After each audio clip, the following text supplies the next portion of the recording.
Madame, bonsoir. Monsieur, bonsoir. Et bienvenue à Regard sur les communes. Regard sur les communes de cette édition s'est déplacé au cœur de la commune de Bonaléa, qui est d'ailleurs logée au sein de l'arrondissement de Fico Bonaléa, et en présence du maire lui-même en personne, Ernest Pocor, qui a accepté de répondre à nos questions. En tout cas, avec lui, nous passons ces 90 minutes chrono pour votre émission que vous aimez tant. Et c'est à Bonaléa, en plein cœur de Souza, qui semble être le centre urbain de cette commune. Et c'est là que nous avons pu loger nos micros pour faire cet entretien. Monsieur le maire, bonsoir et merci de nous faire cette présentation. C'est moi qui vous dis merci et bonsoir à tous les téléspectateurs. Alors, pour y aller, nous avons notre consultant permanent, Simon Yefou, est enseignant. Il est également écrivain historien. Simon, bonsoir et bienvenue parmi nous. Bonsoir Raoul et merci de m'avoir invité sur ce plateau spécial qui a été délocalisé en plein cœur de la commune de Bonaléa avec monsieur le maire. Bonsoir à tous les téléspectateurs qui nous regardent ce soir et surtout à tous les Camerounais qui nous regardent ce soir. En tout cas, vous êtes en train de respirer l'air de Souza, je voudrais dire, la fraîcheur. Vous êtes délocalisé un peu de cette pollution voilà. Exactement. Il faut de temps en temps se délocaliser pour respirer le grand air de la périphérie de Douala. Merci à vous, docteur Simon Yefou. J'imagine, avec le sourire que vous avez, j'ai comme impression que tout va mieux au sein de votre commune, monsieur le maire. Ah, je dirais oui. Tout ne baigne pas dans des huiles, mais les choses ont l'air d'y aller. Nous pensons qu'à c'est le Cameroun en miniature. Un pays, autant pour moi, une commune où on retrouve, n'est-ce pas, toutes les ethnies du Cameroun. Et les populations vaquent normalement à leurs occupations et c'est le lieu ici, pour moi, de saluer ces forces vives qui font la fierté de notre commune. Merci beaucoup, monsieur le maire, d'avoir accepté que Dashtini puisse délocaliser votre commune. Madame, monsieur, nous allons maintenant vous faire vivre un peu à l'image. Je voudrais dire dans ce reportage, côté pour vous, notamment, qu'est-ce que la commune de Bonaléa, sa situation géographique, de quoi regorge, de quoi vit-elle, quel est le mode de culture, en tout cas. Tout cela est côté dans ce zone que je vous suggère de suivre avec beaucoup d'attention.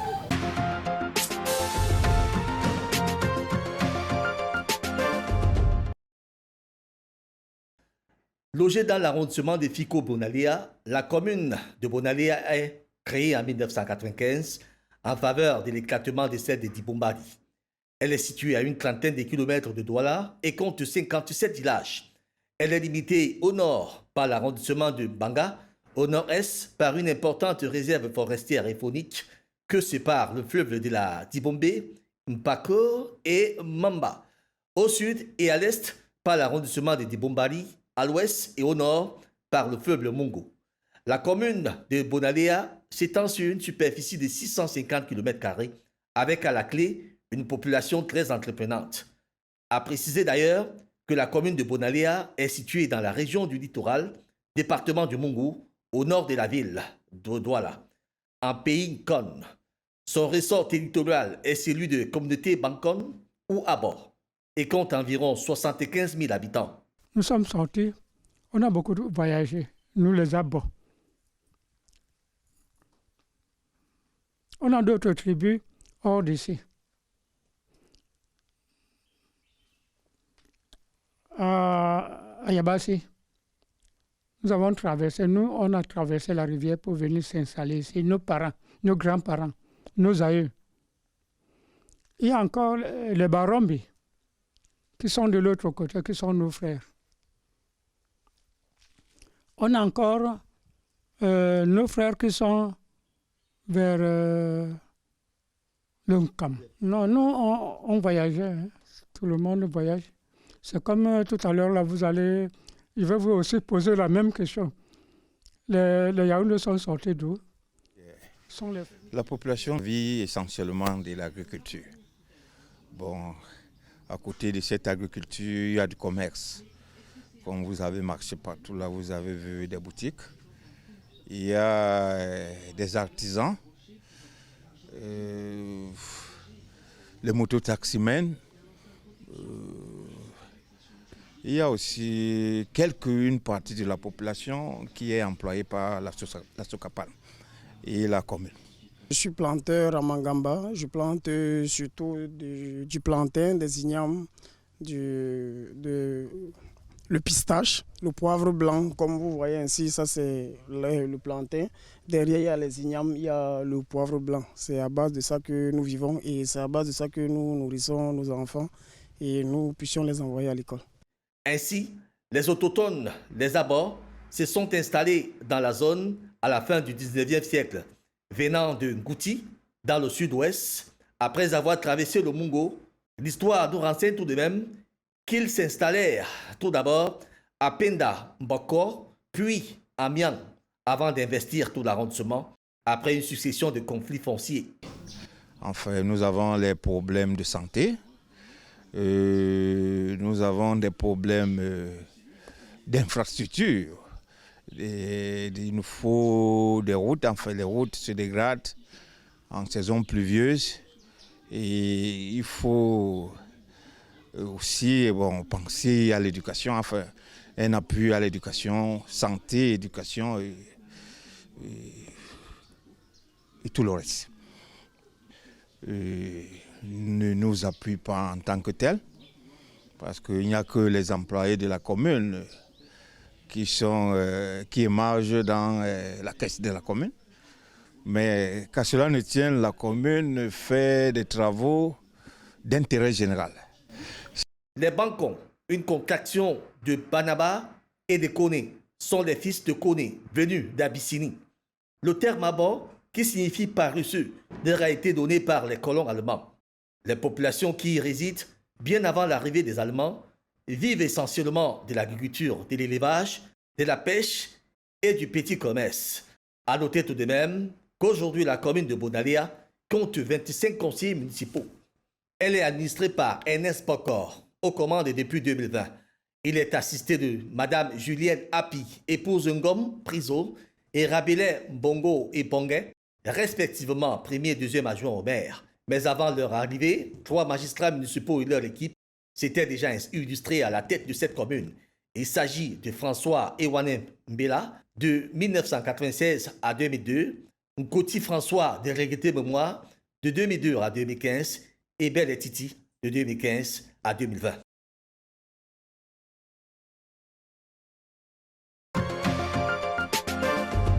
Nous retournons sur ce plateau avec notre invité, M. le maire, et notre consultant Simon. Et le maire, d'entrée, on va dire, parlons un peu de la gouvernance locale, de la gouvernance municipale, si vous voulez bien, au sein de votre commune. Comment est-ce que vous l'aviez pas? Comment vous l'avez dit au sein de votre commune? Je voudrais d'abord, pour ceux qui prennent l'émission à l'instant, d'abord situer la commune de Bonaléa. En réalité, la commune de Bonaléa, elle a été créée déjà par décret de 24 avril 1995 du chef de l'État. Mais avant, elle faisait partie intégrante de l'ancienne commune de Dibombari, qui a été donc divisée en 1995, comme je l'ai évoqué plus haut. Cette commune, elle est située à pratiquement 33 km de la ville de Douala. Nous avons 57 beaux villages, avec 40 chefs de village de 3e degré, 2 chefs de 2e degré communément appelés chefs supérieurs ici chez nous, et une population assez cosmopolite qui regorge, comme je l'ai dit également, toutes les ethnies du pays. Nous avons été fortement influencés par la présence de grandes sociétés, entreprises publiques, notamment la Socapalm à l'époque et la CDC, quoi qu'elle soit privatisée aujourd'hui, je parle de la Socapalm. Ces 2 sociétés ont permis l'évolution démographique rapide avec les ressortissants du nord-ouest, du sud-ouest et de l'ouest qui venaient travailler dans les plantations, sans oublier ceux du nord. Que notre commune connaît une grande diversité ethnique et qui fait sa force également. Voilà pour situer la commune. Alors, si nous voulons parler de l'administration municipale, nous avions choisi à l'entame de notre mandature un développement participatif. Nous avons choisi de renseigner les populations, de remettre la commune au cœur des actions des populations. C'est la raison pour laquelle, conformément aux dispositions de la loi sur les collectivités territoriales, la loi 2019, nous publions régulièrement tous les projets. D'ailleurs, avant de publier tous les projets, nous avons ce que nous appelons dans notre commune, dans notre style, un débat d'orientation budgétaire. De quoi s'agit-il? À partir de juin-juillet, nous convoquons toutes les forces vives de tous les villages, les chefs de village, les présidents de comités de développement, les élites, à une grande réunion qui doit donc baliser les actions prioritaires de l'exercice suivant. Par exemple, comme nous sommes en 2022, pour le 2023, au mois de juillet, nous allons donc convoquer tout ce monde pour qu'ensemble nous puissions établir les priorités qui doivent sous-tendre le peu de ressources ou de richesses que nous allons disposer venant de nos fonds propres, de budget d'investissement de l'État et de nos partenaires au développement dans le cadre de la coopération décentralisée.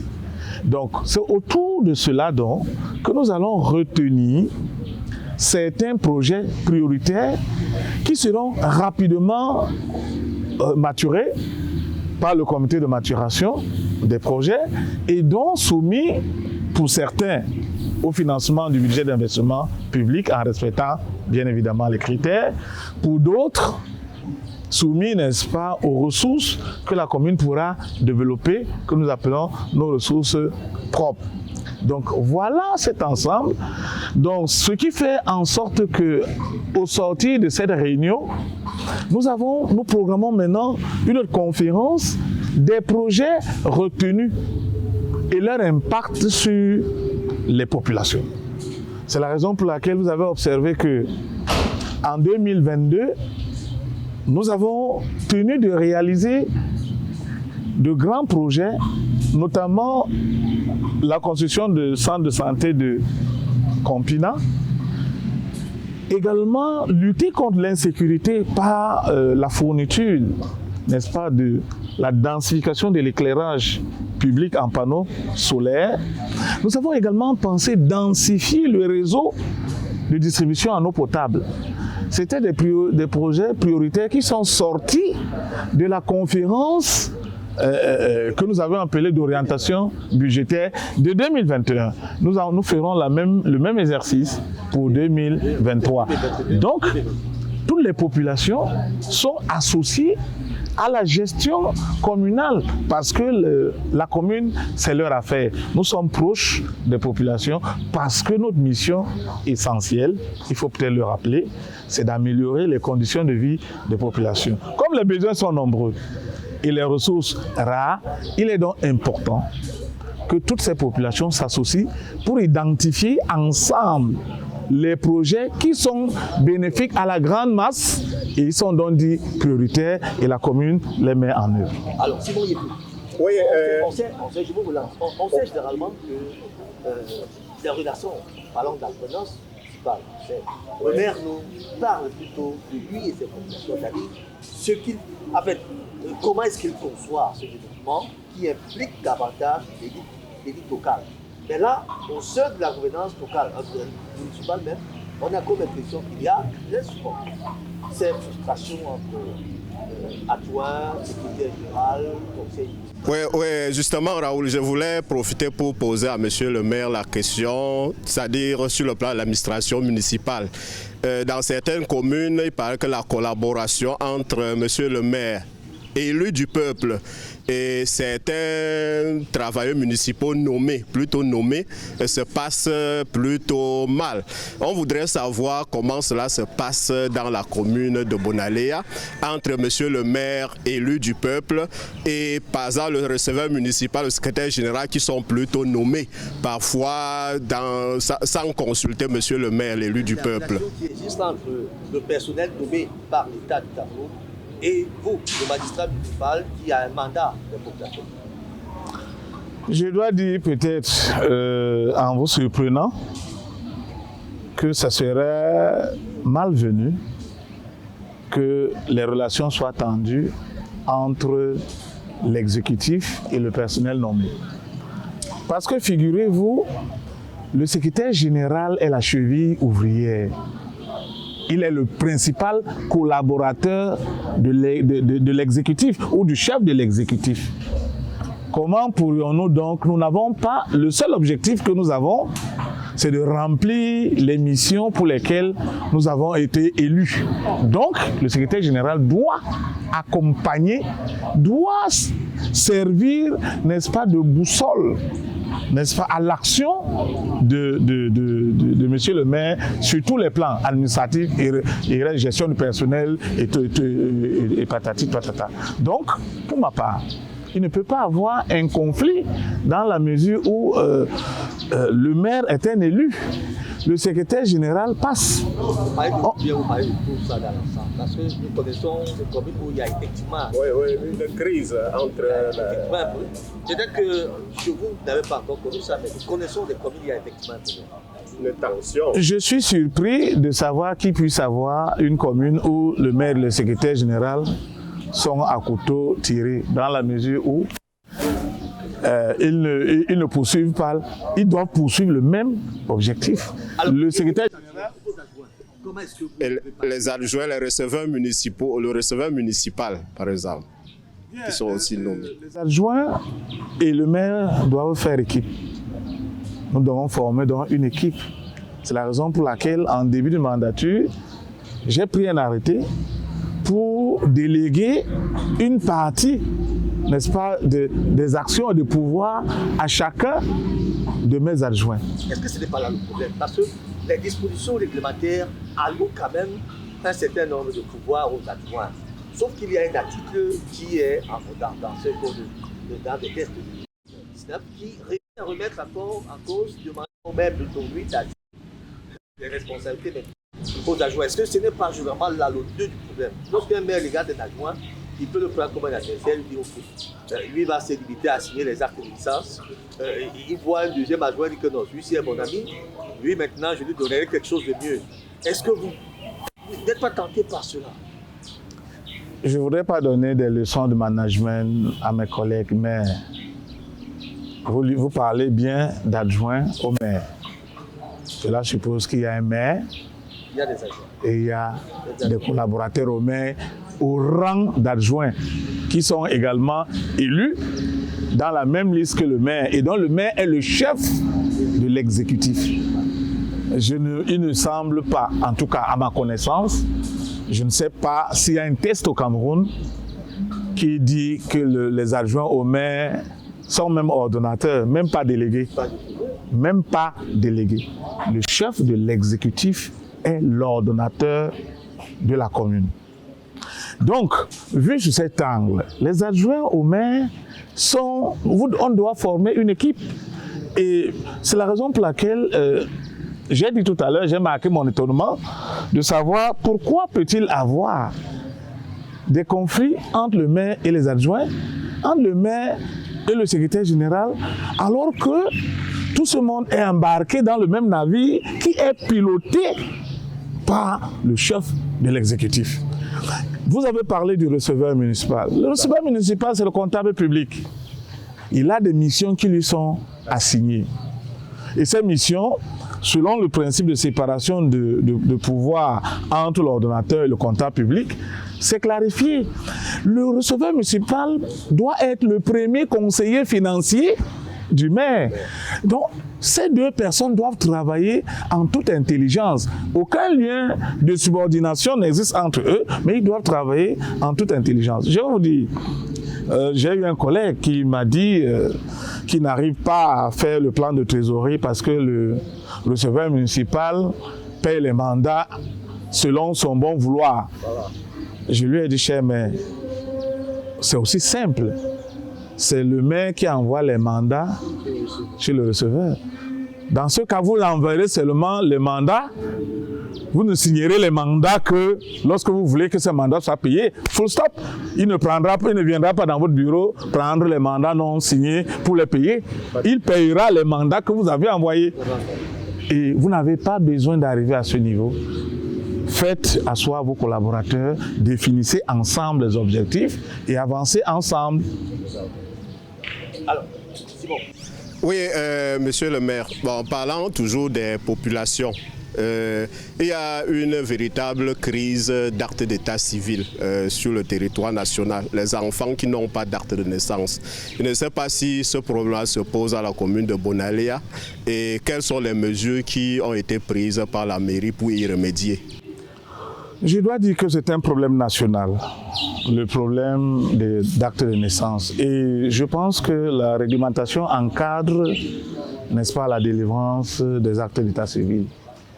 Bien, le ministre vient de nous adresser une lettre circulaire via le gouverneur, le préfet, pour que nous puissions organiser une campagne spéciale en collaboration avec les autorités judiciaires pour délivrer les actes de naissance à toutes les personnes qui en sont dépourvues. Nous avons commencé à travailler sur la question. Nous sommes suffisamment avancés. Nous allons produire les premiers résultats dans les semaines à venir. Nous sommes en concertation pour que nous puissions élaborer les actes de naissance aux populations qui en sont dépourvues. C'est une instruction ministérielle que nous sommes tenus d'appliquer et de rendre donc satisfaction aux populations qui sont dans le besoin. Alors, monsieur le maire, la sortie du ministre du développement local, le ministre du développement local, parlait un peu de la manière dont certains maires gèrent leur personnel avec les salaires même qui ne tiennent pas grand-chose. Et dans la commune de Bonaléa, comment vous prenez cette histoire? Bon, moi je pense que la lettre circulaire du ministre a été prise à point nommé. Parce que le salaire, il faut le dire également, ne permet pas seulement de vivre, mais le salaire également est un élément de croissance. Donc la sortie du ministre a été très saluée par le personnel communal dans l'ensemble. Puisque vous parlez de Bonaléa, Bonaléa ne connaît pas cette situation. Ils n'ont pas d'arriéré de salaire. Bonaléa n'a pas d'arriéré de salaire. Nous avons payé déjà les salaires du mois d'avril. Je viens aujourd'hui, 27 mai, signer les salaires du mois de mai qui ont été déposés cet après-midi dans les banques. Donc, nous n'avons pas ce problème de salaire. Également, je dois attirer votre attention sur le fait que, même au niveau de la CNPS, nous avons apuré les arriérés de la dette sociale que nous avons trouvés. Donc, aujourd'hui, nous n'avons pas de problème au niveau de la CNPS, encore moins de problème de salaire. Je vais même plus loin. Nous avons constaté à notre arrivée que le personnel communal était abandonné à lui-même. Pas d'assurance maladie, pas d'arbre de Noël pour les enfants. Nous comprenons que la difficulté que les communes ont dans dans la mobilisation des ressources. Parce que certaines communes dépendent des impôts soumis à péréquation. Et lorsqu'on sait que ça n'arrive pas à bonne date, ce n'est pas régulier parce que l'État a beaucoup de problèmes. Nous devions aider l'État à ne pas être un problème de plus. Parce que cet État, si tout le monde regarde l'État, vous voyez que nous sommes engagés sur plusieurs fronts. Nous devons tenir la résilience économique, nous devons lutter contre le coronavirus, nous devons lutter contre Boko Haram, nous devons lutter contre la crise qui est au sud-ouest et au nord-ouest, nous devons lutter contre l'insécurité frontalière entre la Centrafrique de l'autre côté. Tous ces problèmes demandent de l'argent, des moyens financiers. et c'est la même caisse. L'État n'a pas une caisse cachée pour les problèmes de sécurité, une autre caisse pour les problèmes d'impôts soumis à péréquation. Donc, nous devons comprendre, et chaque fois que l'État a disposé de quelques ressources, les communes les reçoivent. Je peux vous garantir que même avec le léger retard que nous tous nous accusons dans la perception de ces centimes additionnels communaux, nous recevons tout de même. Alors, le problème donc qui se pose ici, c'est celui du management de ces ressources. C'est celui de qu'est-ce qui est prioritaire dans nos dépenses? Est-ce les dépenses de prestataires de services ou est-ce les dépenses d'investissement ou est-ce les dépenses de personnel? À chacun y va de sa sensibilité. Et pour ma part, je pense que nous avons fait ou nous faisons ce qui nous revient parce que aujourd'hui le personnel de la commune de Bonaléa n'a pas d'arriéré de salaire. 70% des dépenses de fonctionnement et 30% dans l'investissement. Les ratios édictés par la loi sont respectés. Nos dépenses de fonctionnement n'excèdent pas 60%. Ceux d'investissement, 40%, nous les respectons. Les dépenses du personnel doivent être inférieures à 35%, doivent être 35% des dépenses de fonctionnement. Nous respectons tous ces ratios. Mais je dis, ça dépend des sensibilités des managers. Parce que, voyez-vous, pour peut-être vendre notre exemple aux autres, nous avons développé un schéma, un plan stratégique de mobilisation des ressources propres. Ce plan nous permet de contenir notre masse salariale au mois et de faire fonctionner l'institution sans toutefois attendre que l'arrivée des CAC. Essayez de partager cette expérience avec les spectateurs. Vous, d'autres maires qui sont en train de vivre dans ce moment, comment vous faites pour avoir assez de ressources propres de manière à financer autant de projets en 2 ans? Parce que de nos connaissances, nous savons très bien ce que vous avez pu réaliser, mais on se demande comment vous faites quand vos collègues maires n'attendent que les CAC qui n'arrivent presque pas. Oui, c'est-à-dire quel est votre secret? Parce que la nouvelle loi sur la décentralisation demande aux communes de générer des ressources propres pour leur fonctionnement. Il paraît que dans la commune de Bonaléa, vous avez même pris les devants, monsieur le maire. Quel est votre secret? Je ne parlerai pas de secret parce que nous ne menons pas des activités qui sont exceptionnelles.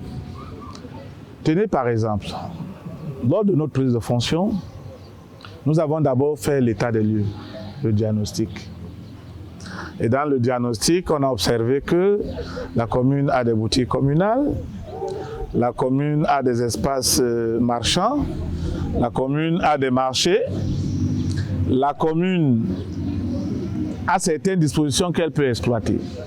La première des choses que nous avons donc, à l'issue de ce diagnostic, la première des choses, c'était de savoir en fait combien sommes-nous contribuables de la commune. Nous avons d'abord élaboré le fichier des contribuables de la commune. Nous avons donc observé que dans ce fichier des contribuables, ce qui est déclaré par les contribuables ne correspond pas à la réalité. Nous avons donc associé tous les contribuables pour restaurer, n'est-ce pas, l'assiette. Et on s'est donc rendu compte, par exemple, pour les loyaux communaux, pour citer ceux-là, nous avons trouvé un répertoire de 76 boutiques communales. Lorsque nous avons fait le diagnostic, on a retrouvé que nous avions 192 boutiques communales. Il y avait des contribuables qui ne payaient pas ou alors qui payaient dans des caisses obscures. Nous n'avons pas besoin de cela. Nous avons donc restauré tout ce pan et cela a permis, n'est-ce pas, l'accroissement des recettes issues, n'est-ce pas, des loyers communaux. Nous avons des espaces marchands, les marchés. Nous avons fait l'ergonomie de toutes nos places marchandes dans les marchés. Nous sommes passés de près de 1000 à 4852 espaces marchands. Nous les avons donc identifiés et nous avons logé les commerçants dans ces espaces marchands. Nous sommes également passés des recettes mensuelles multipliées par 10 au niveau des marchés. Nous avons regardé, en élaborant le plan d'occupation de sol, nous voulons élaborer un schéma directeur d'urbanisme. Nous avons pensé créer des nouveaux quartiers. Alors nous avons densifié les voiries urbaines au niveau de Souza en créant des nouveaux quartiers avec des routes, des points d'eau. Et comme un boom, ces nouveaux quartiers ont eu un afflux massif des populations qui veulent construire. Et bien évidemment, un petit clin d'œil au permis de construire que la loi autorise aux maires de délivrer contre le paiement d'un petit pourcent du coût de l'investissement. Alors la création de ce nouveau quartier a densifié la perception du droit du permis de construire. Je peux vous citer une panoplie d'exemples que nous avons développés qui ont donc permis à notre compte administratif de passer à 386 millions que nous avions trouvé à 1 milliard 4 millions en 2021. Voyez-vous la différence un peu? Le permis de construire est passé de 1 556 000 à 112 millions. Le permis de construire. Vous voyez? Les loyers communaux sont passés, ainsi de suite. Tout est multiplié pratiquement par 10.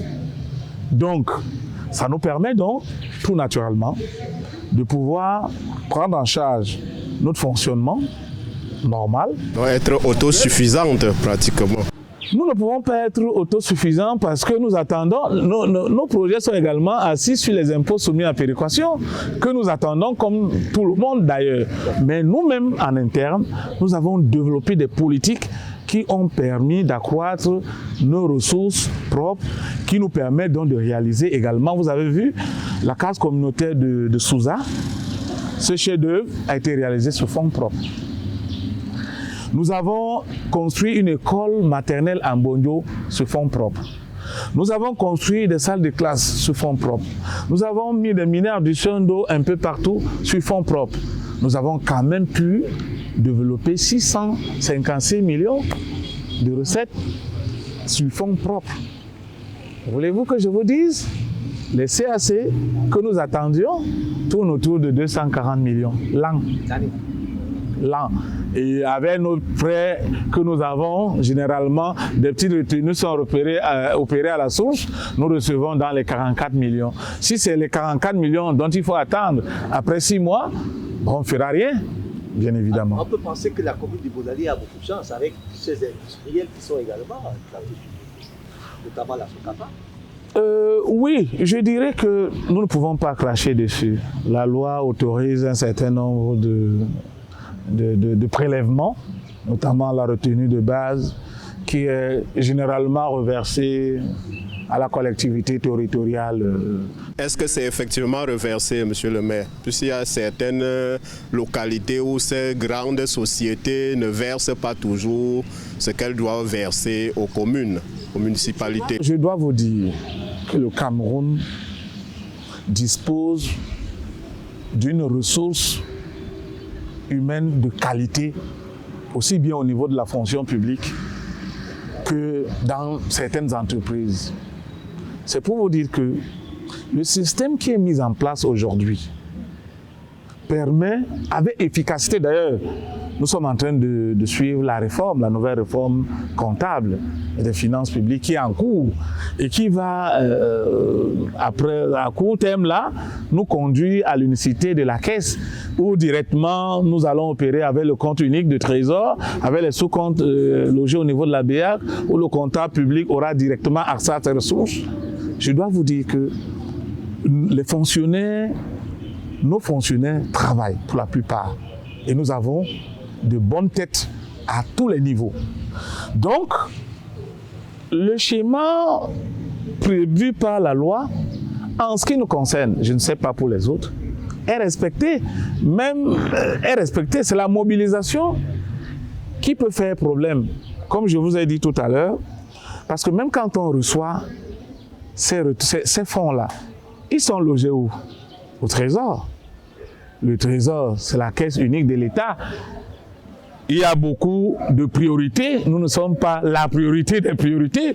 C'est la raison pour laquelle je dis toujours à mes collègues maires que faisons confiance à l'État.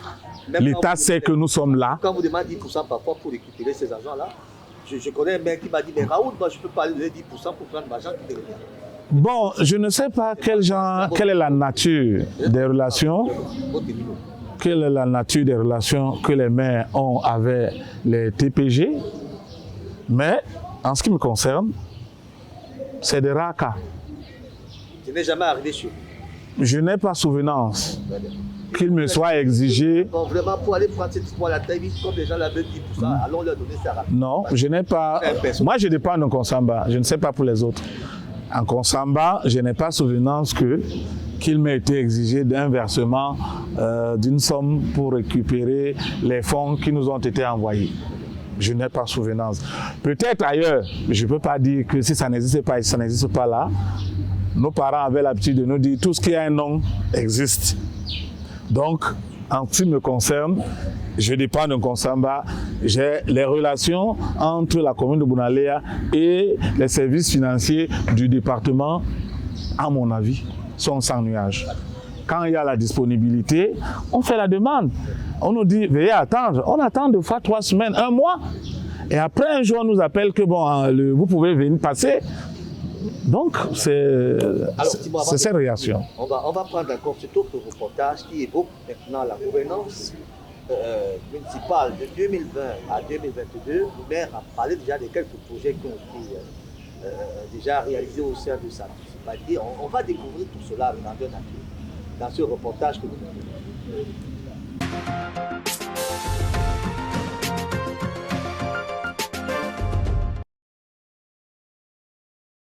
L'érection de Bounalea en chef-lieu de la commune va constituer un moment majeur du développement local. L'hôtel de ville y est déjà construit ainsi que plusieurs services déconcentrés de l'État. Les perspectives locales résident donc dans le développement des échanges entre Bounalea et Souza, ainsi qu'au niveau du développement des activités de la Soca Palme et de la CDC et des exploitations environnantes. L'histoire locale connaît une évolution majeure à partir de l'installation de la Soca Palme et de la CDC, respectivement au milieu et à la fin des années 1970. Le besoin croissant d'ouvriers dans les plantations qu'elles ont créées a été à l'origine de flux migratoires importants en direction de la commune. Depuis le début des années 1990, la commune vit au rythme d'une urbanisation lente et irrémédiable. Ainsi donc, une dizaine d'établissements y ont vu le jour. 2 centres de santé intégrés ont été créés, 13 points d'eau modernes ont été construits, 22 villages ont été électrifiés. Tout cela a sans doute contribué à accentuer le flux migratoire vers Penda, Mboko, Kombina et Souza. C'est véritablement en 2020, avec l'arrivée d'Ernest Poko à la tête de l'exécutif municipal, que l'action communale s'est fait sentir, notamment avec un boom infrastructurel. Vous avez fait cet ouvrage, le pont là, ça nous aide beaucoup. Ça nous aide beaucoup. Pas seulement les gens du village, mais avec les gens, les riverains, qui sont... nous avons encore 2 villages, 3 villages même, hors d'ici. On a un village à 5 km d'ici, à gauche. On a un autre village un peu plus loin, à 8 km. Un autre village qu'on appelle Mpobo, à plus de une bagatelle d'environ 8 km. Le pont-ci nous aide beaucoup. Avant, on traversait le pont-ci, la rivière-ci à pied pour traverser. Mais le pont-ci nous aide beaucoup, nous a beaucoup aidé et nous aiderait beaucoup. On souffrait beaucoup Parce que la saison pluvieuse, l'eau traversait la route. On souffrait tellement. Maintenant qu'il y a ce pont-là, nous sommes à l'aise. Tout le monde traverse sans problème. La commune fait des travaux d'intérêt général. C'est-à-dire, comme je parlais de la santé, la commune appuie la santé, la commune appuie les écoles et c'est la commune qui entretient nos pistes de communication. En 2 ans d'exercice, un bilan fort flatteur. Construction de ponts, écoles, cases communautaires, centres de santé, adduction d'eau potable, fourniture en énergie électrique. La liste est loin d'être exhaustive. La gouvernance mise sur pied par le maire Ernest Poko et qui est accentuée sur le développement participatif porte des fruits. La gestion rigoureuse des fonds propres, impulsée par une dynamique de recouvrement sans faille, place les intérêts des populations au centre. En 2 ans, il a beaucoup fait et nous pensons qu'il va encore faire davantage. Mais si on avait un vœu à faire, c'est surtout dans le domaine des infrastructures, c'est-à-dire les routes, l'entretien fréquent des routes, l'appui à la santé, comme il a commencé, la construction des blocs de bâtiments d'école, comme il le fait, et comme il a appuyé même l'enseignement, parce qu'il y a certaines écoles où il n'y a pas les enseignants publics. Les enseignants sont pris en compte soit par l'APE, et bon, on souhaiterait que ce genre de personnel soit plutôt, et que la mairie jette un regard sur ça. C'est donc un modèle de gestion savamment orchestré par l'expert financier qui prône le culte de l'excellence à travers les efforts consentis par tous. En clair, c'est un modèle révolutionnaire qui devrait servir de cas école. Depuis 2020, le train de développement est lancé pour le bonheur des populations.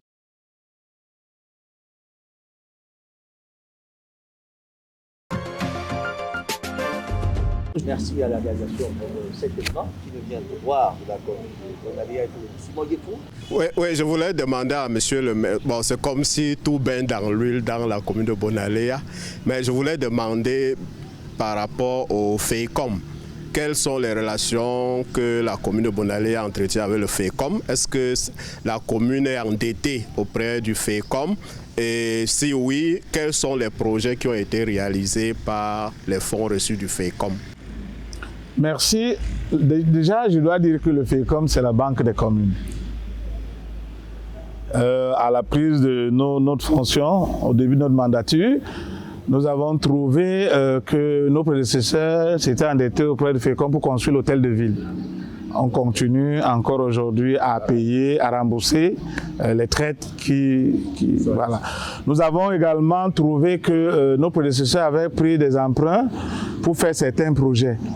Auprès du FEICOM, nous continuons à rembourser les traites, les échéances. Bien, aujourd'hui, depuis que nous sommes là, nous ne sommes pas endettés auprès du FEICOM. Cela va surprendre plus d'une personne. Pourquoi? Parce que pour s'endetter, nous pensons nous endetter pour des projets d'envergure. Et nous en avons 3 grands projets d'envergure qui sont soumis à maturité. Le premier, je ne sais pas si vous avez fait le tour de la commune, mais la commune dispose d'un complexe de tennis. Le complexe Oyebok. Il est là à 1 kilomètre de nous. C'est un complexe d'une capacité qu'on ne retrouve pas en Afrique centrale. Je sais de quoi je parle. Parce qu'il a 10 cours de tennis, dont 5 en terre battue, et on est en train de développer le 7e cours. Donc les compétitions internationales vont démarrer ici. D'ailleurs, il y a une compétition au mois d'avril dernier au niveau de ce complexe. Les compétitions internationales vont démarrer parce que Covid, nous sommes en train de maîtriser la pandémie. Alors, si ces compétitions internationales démarrent, ça veut dire que nous devons accueillir à chaque compétition au moins 300 à 400 personnes ici à Sousa. Mais chez nous n'avons pas d'hôtel. Ce n'est pas normal. Alors nous pensons donc construire un complexe municipal doté d'au moins 120 chambres, une piscine, une salle multimédia, une bibliothèque municipale, vous voyez, un restaurant municipal, une salle de fête municipale. Le tout sur près de 5000 mètres carrés. C'est un projet maturé de près de 3 milliards de francs. C'est ce genre de projet que nous allons déposer sur la table du FECOM pour solliciter le financement. Nous n'allons pas au FECOM pour demander un prêt pour acheter un véhicule. Bon, je ne dis pas que c'est pas bien, mais je dis... Il y a vos collègues qui se plaisent là-dedans. Je dis, pour nous, en ce qui nous concerne, nous n'allons pas au FECOM demander un prêt pour acheter un véhicule. D'ailleurs, nous sortons d'une mission économique aux Pays-Bas, où le FECOM a prêté de l'argent aux communes pour pouvoir effectuer la mission. Mais nous sommes allés sous fonds propres. Ça, c'était le premier projet. Le deuxième projet, si vous avez regardé le marché de Sousa, nous comptons le délocaliser. Parce qu'il est traversé par la nationale No 5. Et malgré les douanes qui sont là, de temps en temps, le jour du marché, les voitures balancent les personnes, c'est pas sécurisant. Les chefs du village de Sousa, et ça c'est l'occasion pour moi de témoigner toute ma reconnaissance et toute ma gratitude au chef Sapa Missé, Daniel, et à l'autre chef décédé à son âme, qui est comme Benoît, et même au chef actuel, parce qu'ils nous ont donné à la commune 2 hectares de terrain titrés pour le développement de nos projets. Nous comptons donc construire le nouveau marché moderne de Sousa afin de délocaliser l'actuel marché de Sousa. Quel mandat? Ce mandat qui va s'achever d'ici 3 ans? Bien sûr. Parce que ce projet également est maturé. Le seul problème actuellement, c'est que nous connaissons un petit malentendu avec l'administration fiscale au niveau de l'enregistrement des actes de mutation par décès pour que le titre foncier soit au nom de la commune. Parce que le titre foncier est au nom de ces 2 chefs qui nous ont donné, qui ont fait un acte de donation. Donc c'est à ce niveau que nous avons un peu de difficultés, mais nous pensons que le régional a été saisi.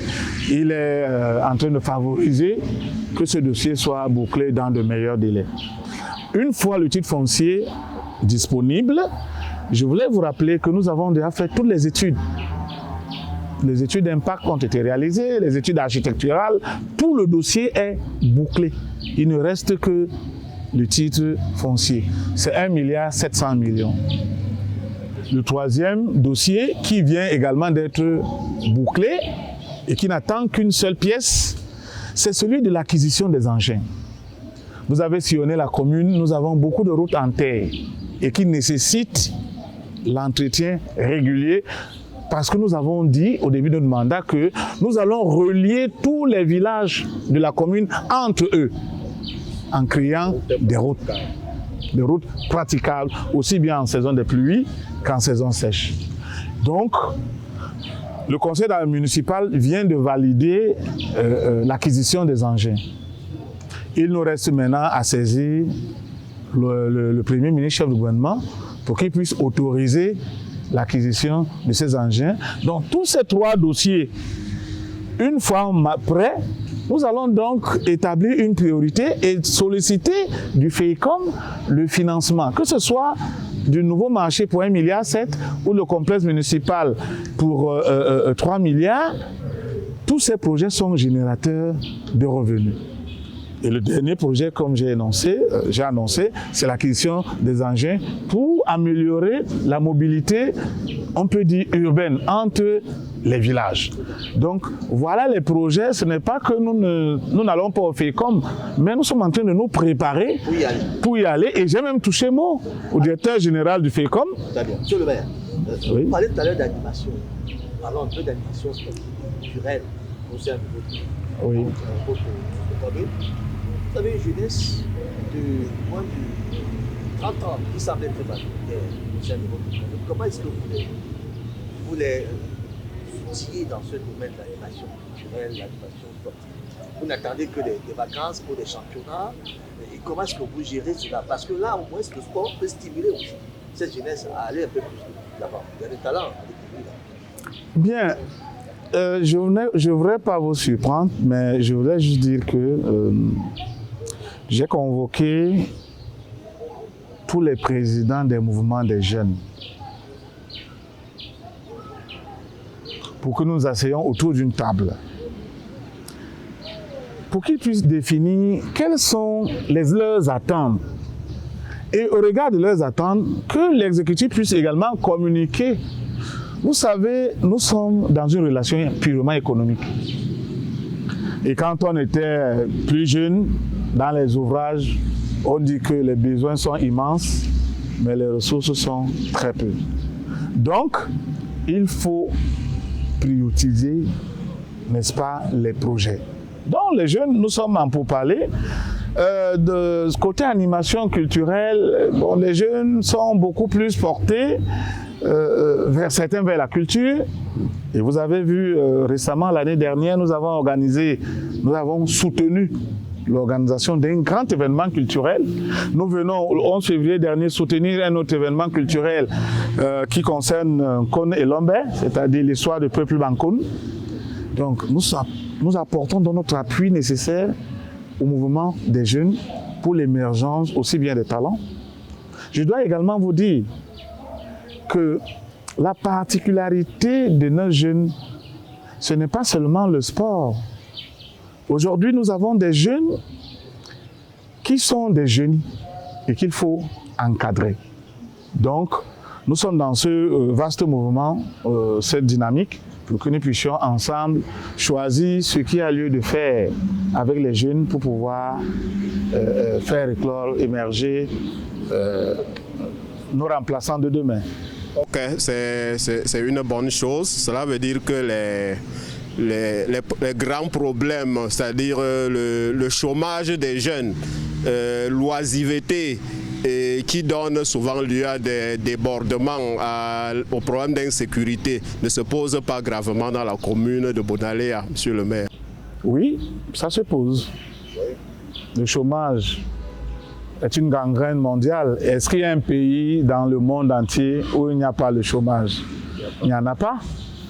Donc, aussi bien dans tous les pays, au Cameroun, dans notre commune, le problème de chômage se pose avec acuité. Nous avons, à travers certains programmes du ministère, nous nous sommes associés pour pouvoir résorber à notre niveau cette question de chômage. Si vous passez demain, il y a un programme de filets sociaux qui consiste à distribuer des ressources financières aux jeunes, aux démunis, ainsi de suite, pour les amener à développer des projets. Demain, c'est la deuxième phase de distribution des ressources financières à la recette municipale, à tout ce monde-là. Ça, c'est un aspect. Vous avez récupéré ces ressources que vous distribuez à ces jeunes? Oui, ils ont signé une convention avec les responsables de ces projets-là. Donc, on distribue des ressources, vous les transformez, et puis voilà, vous faites fructifier votre affaire, et puis le reste, vous remboursez. Donc, ça, c'est le deuxième aspect. Le troisième aspect, parlant de l'insécurité, oui, ça existe dans notre commune. Pourquoi? Nous sommes une commune voisine, d'abord à une zone où sévit la crise anglophone, la zone du sud-ouest. Vous savez que nous sommes limitrophes à cette zone. Donc, nous avons eu un flux de personnes qui sont parties du sud-ouest pour s'installer ici. Moi, j'aime pas beaucoup ce thème de déplacés internes. Ce sont nos frères. Ce sont nos frères. Quand nous étions jeunes, on nous disait que quand papa veut te taper, tu cours chez le voisin. Le voisin, tu vas tomber sur les pieds du père du voisin. Quand ton père arrive, il voit l'autre père, sa colère, ça se calme un peu. Et c'est comme ça que je considère ceux qui viennent du sud-ouest. Pas déplacés, ce sont nos frères. Et nous les avons intégrés. le conseil municipal a pris des dispositions pour favoriser leur insertion socio-économique. Donc, parmi tout ce monde-là, il y a aussi nos frères qui ne sont pas de bonne moralité. Il y a certains de nos frères qui sont paresseux, qui ne veulent pas travailler. Il y a certains de nos frères qui aiment la facilité, peut-être parce qu'ils étaient habitués à cette facilité de l'autre côté. Et donc, ils créent des situations d'insécurité où il y a des agressions, des vols. Et cette situation a pris de l'ampleur. Donc, nous ne sommes pas épargnés pour dire que nous sommes un paradis. Non, il y a bien les questions d'insécurité ici, il y a des questions de chômage, mais nous essayons autant que faire se peut de développer les stratégies pour contenir toutes ces problématiques afin que notre cité demeure une cité où il fait bon vivre.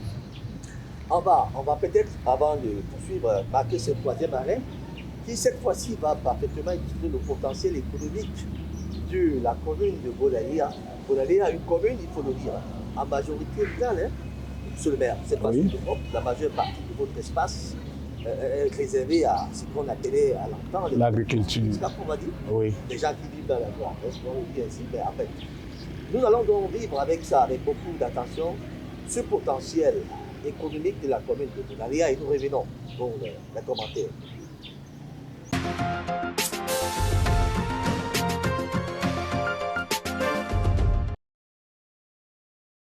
La présence de la CDC et de la Soca Palm dans la commune de Bonaléa a attiré de nombreux travailleurs venant pour l'essentiel des régions du nord-ouest, du sud-ouest et de l'ouest Cameroun. Dans les villages proches des fleuves et dont la population vit essentiellement de la pêche, notamment en Pobo, une majorité de la population est constituée de Nigérians. Les autres groupes, qui participent également à l'activité économique, bien que ne constituant pas une communauté très représentative, sont les Douala, les Bassa, les Banen, les Bafia, les Yambassa et ceux qui viennent du nord Cameroun. Ces multitudes développent une activité économique intense, articulée autour du petit commerce, de la pêche et de l'élevage. Les produits agricoles inondent le marché, mettant en lumière un énorme potentiel des produits vivriers. La construction de la route nationale numéro 5 a quant à elle accéléré le développement de Souza, faisant de la ville un carrefour pour les voyageurs de l'axe Douala-Konsamba qui peuvent librement se ravitailler.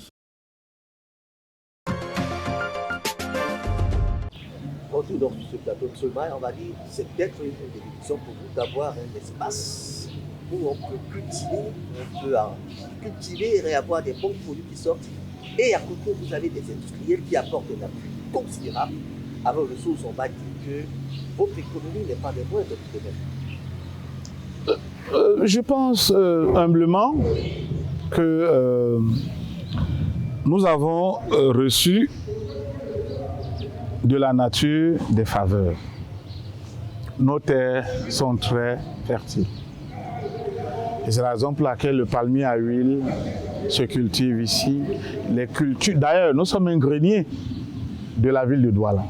Vous allez voir, tout ce qu'on plante ici pousse et produit bien. Vous allez voir les plantains, le palmier à huile, toutes les cultures poussent ici à merveille. Le manioc, alors, c'est de vastes plantations. Donc, cette faveur, nous l'avons bénéficiée de la nature. Bien. Mais, il y a aussi que le peuple bancoun est un peuple travailleur. C'est un peuple travailleur. C'est la raison pour laquelle vous allez voir des vastes étendues de plantations de palmiers à huile qui appartiennent aux populations, pas seulement la Soca Palm. La preuve, nous sommes assis ici, cette palmeraie que vous voyez n'appartient pas à la Soca Palm. Elle appartient bien, il y a beaucoup de privés, exactement, qui investissent dans le palmier à huile et il y a beaucoup de plantations ici de palmier à huile. Et directement s'établit une relation entre la Soca Palm et ses privés, ce qu'ils appelaient avant les plantations villageoises.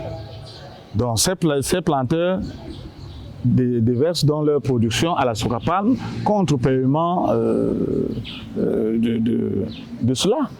Donc une tonne a un prix à la Soca Palm. Aujourd'hui également, ces planteurs ont développé, comment on appelle ça, des usines privées pour pouvoir extraire de l'huile dans leurs champs ou même aux alentours de leur maison. Et cette activité également, c'est vrai qu'elle pollue l'environnement, nous a également permis de faire fonctionner, de faire appliquer la taxe d'hygiène qui vient également accroître nos ressources.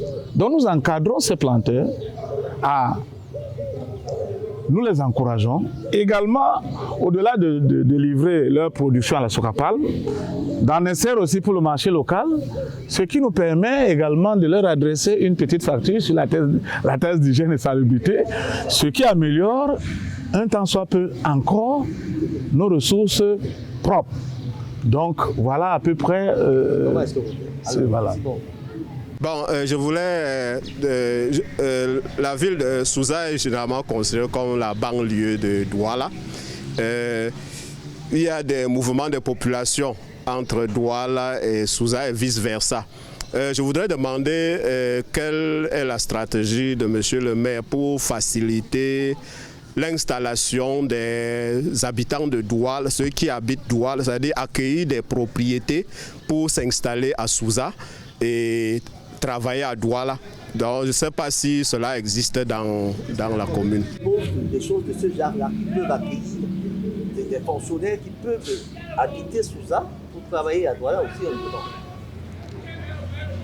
Je pense que si vous aviez fait un tour du côté de la gare routière, vous allez observer que la commune avait une réserve foncière. Là où on a bâti la gare routière, cette réserve foncière a fait l'objet d'un lotissement pour permettre à certaines personnes de s'installer chez nous et de travailler à Douala. Si vous regardez, toujours de ce côté, vous allez voir toutes ces réserves bien loties, des belles maisons s'y trouvent. Vous voyez, c'est la commune qui a permis que ces personnes puissent acquérir ces lots et s'installer pour pouvoir densifier toujours notre tissu économique. Par ailleurs, vous avez dit que est-ce que nous avons d'autres activités de type pour attirer des investisseurs? Je dis oui. Nous avons mené une campagne pour attirer les investisseurs chez nous en leur disant que jusqu'en 2022, tout investisseur qui réalise un projet chez nous dans notre commune se verra octroyer des facilités en termes de gestion de son permis de construire en termes de. C'est la raison pour laquelle, si vous faites un tour à 1 kilomètre d'ici, vous allez voir de vastes usines en pleine construction ici à Bekouma Kake et Bekouma Souza. Vous voyez, c'est parce que nous avons lancé cette campagne, nous avons obtenu, même ici à Kake, il y a des usines qui s'implantent et nous accompagnons ces usines dans leur développement parce que la loi nous demande que le dossier doit être complet, par exemple, de permis de construire avant le début, mais nous accompagnons ces partenaires pour qu'ils puissent s'installer et nous leur accordons certaines facilités, aussi bien en termes de règlement de leurs droits que même dans l'accompagnement des études qui sont généralement faites pour ce type d'investissement. On va parler un peu de la coopération internationale maintenant. Avec vous, M. le maire, nous sommes déjà en train de sortir de ce programme. Dès une vingtaine de minutes, on sera déjà parti. Alors, M. le maire, la loi vous autorise, en tout cas, certaines dispositions de la loi vous autorisent d'aller chercher également le bonheur ailleurs, en vous alliant avec soit les communes au-delà du Cameroun ou même ici au Cameroun. Alors, vous êtes à quel niveau vous êtes dans ce domaine? La commune de Bonaléa a bénéficié déjà de la coopération, des bienfaits de la coopération décentralisée. Une association des communes de Châteaubriand en France nous a fait don d'abord d'un centre de santé à Ndoulou et puis d'un projet d'adduction d'eau potable également à Ndoulou jusqu'à Miang Bakomkom. Ça, c'est le fruit de la coopération décentralisée, palpable, visible chez nous. Également, lors de notre dernier voyage en Europe, nous avons visité un certain nombre de communes. Parce que, comme je vous ai dit la semaine dernière, je suis en train d'élaborer un plan de gestion durable des déchets, des ordures ménagères. Donc, en partenariat avec une commune de France, j'ai pu obtenir des camions citernes qui vont enlever les ordures ménagères dans la commune au fin de la décharge, d'aller les déposer à la décharge. Et la commune va assurer la maintenance de ces engins. Si nous recevons deux camions ne peuvent pas rentrer dans notre coût. Tout ce qui revient à la commune dans le cadre de cette coopération, c'est le transport et la douane. Et nous allons engager dès la semaine prochaine des actions, un plaidoyer auprès du ministère des Finances pour que les droits de douane nous soient que nous ayons une exonération des droits de douane. Parce que ce camion, il vient pour le traitement des ordures. Les camions qui viennent pour les ordures, c'est un don que nous recevons. Nous allons prendre en charge les frais de transport, naturellement. Dans la ligne, il y a un camion qui a abandonné dans la montagne. Parce qu'effectivement, il y a une pièce qui coûtait exagérément cher et on se demandait bien où est-ce qu'on allait la trouver. La commune a littéralement laissé ce camion qui est là, ça fait une dizaine d'années. Est-ce que vous avez réfléchi un peu sur tout cela? Je ne peux pas m'inspirer d'un exemple qui n'est pas bon. Je ne peux pas m'inspirer d'un exemple qui n'est pas bon. J'essaye d'être positif en tout. C'est la raison pour laquelle j'ai toujours dit à mes collaborateurs, lorsque le verre est à moitié vide, en me le présentant, dites-moi que ce verre est à moitié plein. C'est la même chose, mais la consonance, la résonance d'un verre à moitié vide et d'un verre à moitié plein, c'est différent. Un verre à moitié plein est agréable, même à écouter. Ce n'est pas péjoratif, c'est optimiste. Donc, je rentre dans le registre de ceux qui sont optimistes, qui sont positifs. Je pense, pour ma part, que si nous obtenons ces camions, nous allons en assurer la maintenance. Parce que c'est un camion de marque connue. La commune de Bonaléa a eu par le passé des camions Ben, de marque Iveco. La commune de Bonaléa a eu des véhicules qu'elle a toujours entretenus. Nous avons eu des Prado, Pajero, camions Ben, IAS. Nous avons entretenu nos véhicules par le passé. Ce n'est pas ce camion qui pourra échapper à la règle de la maintenance au niveau de la commune.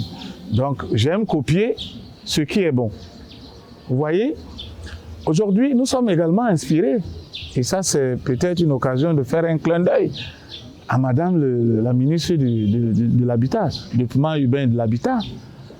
Nous sommes inspirés par ce dynamisme qu'elle crée et qu'elle nous accompagne et qu'elle nous transmet. Parce que figurez-vous, quand c'est bien, il faut le dire. Le gouvernement de la République travaille. Ce qui est bien, il faut applaudir. Donc, ces gens, et quand c'est mauvais, il faut dire que c'est mauvais. Donc, ce genre d'exemple nous inspire. Hein, vous voyez, c'est pour moi l'occasion de dire encore félicitations à Madame le ministre. Voilà. Ok, monsieur le maire, vous avez parlé de la coopération avec les communes étrangères.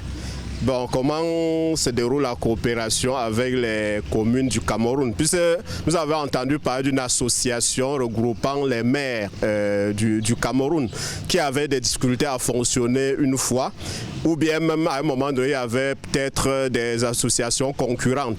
Bon, qu'est-ce qui se passe actuellement dans la coopération entre les maires du Cameroun pour être plus efficace, monsieur le maire? Nous avons un forum où nous sommes affiliés, une association on va dire, les CVUC. Nous appartenons tous au CVUC, niveau national, niveau régional et même niveau départemental. Alors très récemment, il y a un projet qui est dans le pipe, puisque nous l'avons déjà souscrit. C'est que nous sommes en train, dans le cadre du syndicat de communes du Mungo, nous sommes en train d'être accompagnés par un partenaire pour pouvoir créer notre syndicat de communes. Tout cela est encadré par la loi. Nous pensons tout simplement qu'en mettant sur pied ce syndicat, ces actions seront bénéfiques à chacune des communes. Pourquoi ne pas se mettre même ensemble pour... J'ai parlé du projet des engins. Nous pouvons nous associer, la commune voisine Banga, la commune de Dibombari, nos 3 communes voisines côte à côte, pour acquérir 2 ou 3 engins qui peuvent nous servir mutuellement, servir nos communes. Et nous pouvons régler ça dans le cadre d'un syndicat de communes. Avoir des actions communes pour améliorer les conditions de vie des populations. Le dernier arrêt de cette édition, notamment nous avons demandé aux populations, nous avons posé cette question aux populations de la commune de Bonaléa, c'est de savoir qu'attendent-elles de la commune. Vous allez suivre quelques instants.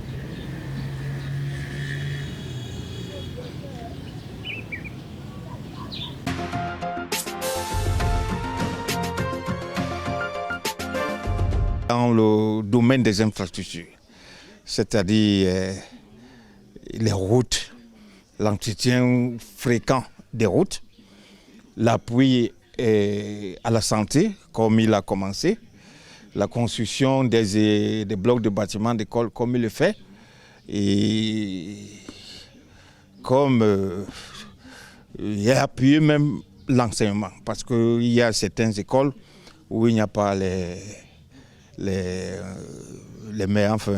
enseignants publics. Les enseignants sont pris en compte soit par l'APE, et bon, on souhaiterait que ce genre de personnel soit plutôt, et que la mairie jette un regard sur ça. En saison sèche, nous avons souvent les insectes qui dérangent nos plantations, donc raison pour laquelle, vu vos médias, on va quand même se retourner vers la mairie pour avoir certains appuis, pour avoir quelques herbicides, pour souvent combattre ces insectes-là. Donc on vous lance un appel parce que nous, on va se rapprocher du côté de la mairie pour que nous puissions avoir certains herbicides pour que nos champs puissent encore plus donner. Nous sortons déjà de ce programme, monsieur le maire. Quelles sont vos relations avec la tutelle? On sait jamais que la tutelle semble être comme, on va dire, comme sécurité de la vocation on a dit sur la tête des communes. Je voudrais dire les maires. Vous, comment est-ce que vous sortez avec vos tutelles, précisément les tutelles? Nos relations sont extrêmement bonnes.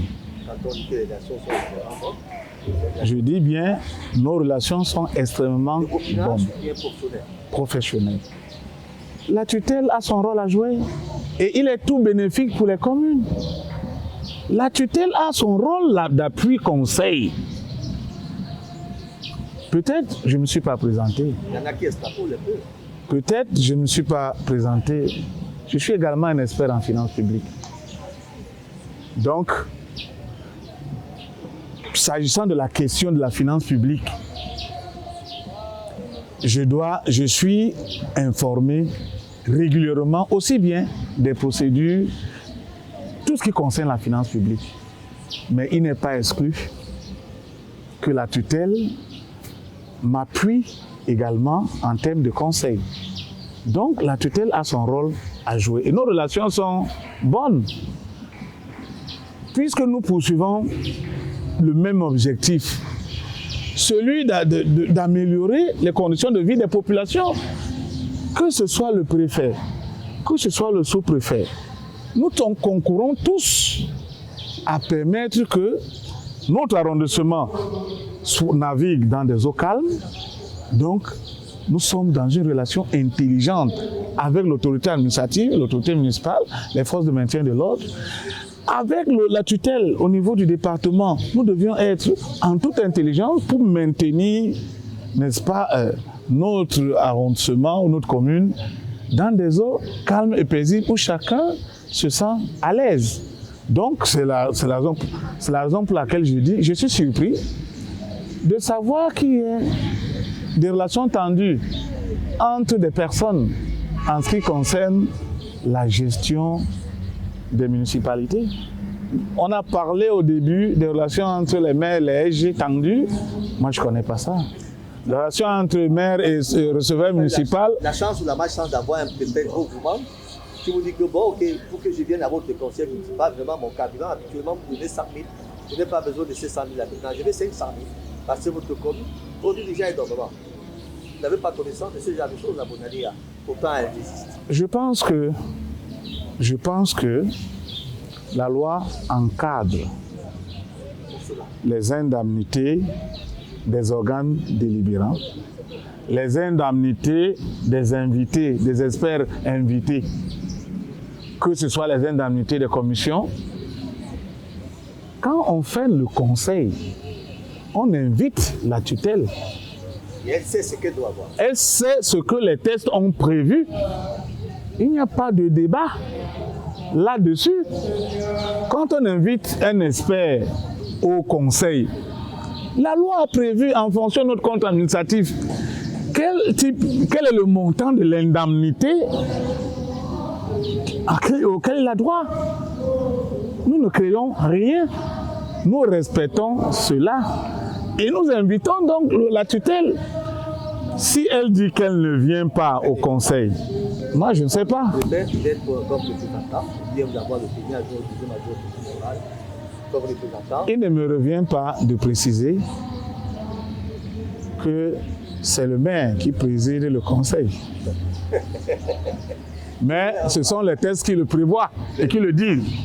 On est en train de sortir. En 2 minutes. J'imagine également que votre commune a aussi quelques difficultés, notamment dans la vie pratique, la vie au quotidien, vos populations. Quelles sont les principales difficultés dans les populations de Bonalia? Oui, la première difficulté, c'est la pression foncière. La pression foncière est assez élevée.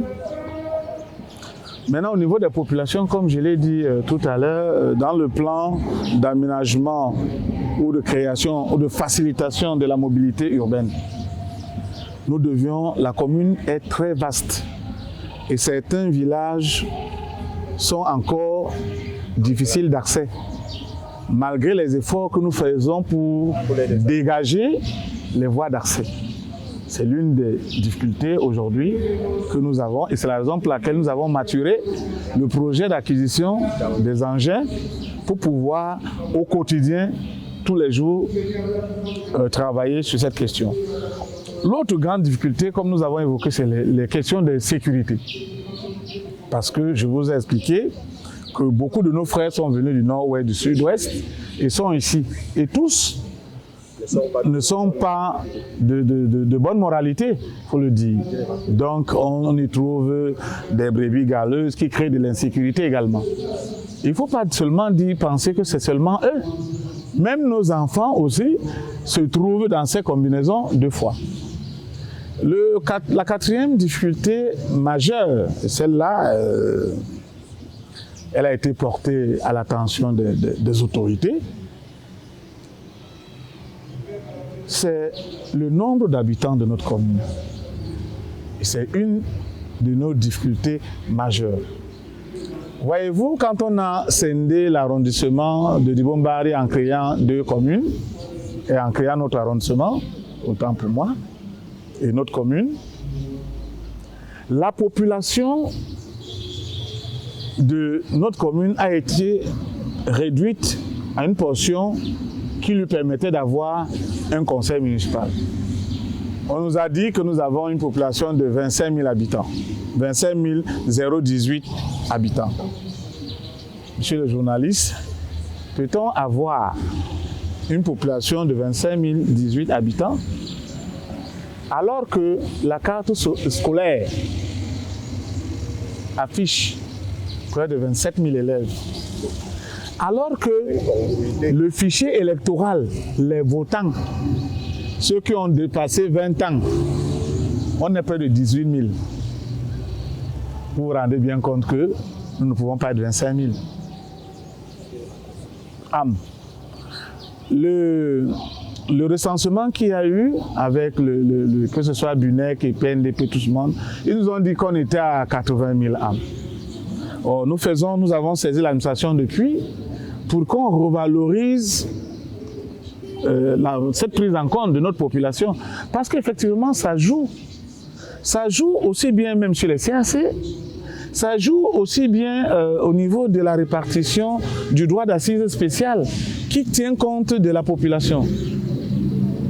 Or, c'est un frais. Nous perdons des ressources dans les impôts soumis à péréquation à cause du nombre qui nous a été attribué comme population. Et je pense que là, nous avons porté l'attention de la tutelle qui, je crois, a transmis acquis de droit et nous attendons de la suite du dossier. Voilà quelques difficultés ramassées au niveau de notre commune. Monsieur le maire, on aurait voulu continuer, mais hélas, nous avons fait le tour de l'horloge de l'autre côté de l'agrégation. On me signale que nous avons fait le dernier plaisir. Simon Yefo, merci beaucoup d'être passé ici à Bonalia. Merci Raoul et merci beaucoup à monsieur le maire pour cette disponibilité qu'on ne voit pas toujours partout. Merci, c'est moi qui vous remercie. Beaucoup de courage. Merci à Dash TV. Merci de donner la bonne information aux Camerounais. Merci également, pourquoi pas, d'inculper aux Camerounais que ce pays nous appartient et que nous devons l'aimer, le Cameroun. Ernest Pokor, le maire de la commune de Bonalia, a bel et bien eu la bonne foi de nous recevoir au sein de sa commune et précisément dans cette place qui abrite, on va dire, une église catholique de la mission. C'est une mission catholique de Sousa où nous sommes en train de faire d'ailleurs cette reproduction. C'est fait avec beaucoup de plaisir d'ailleurs et par les soins de monsieur le maire lui-même en personne, nous avons pu le réaliser.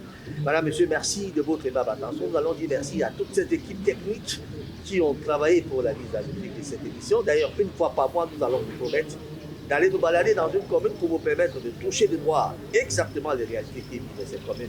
Ça sera avec beaucoup de plaisir, car c'est aussi ça, notre métier. Monsieur le maire, bon courage et à bientôt. Merci beaucoup. D'ici là, portez-vous bien.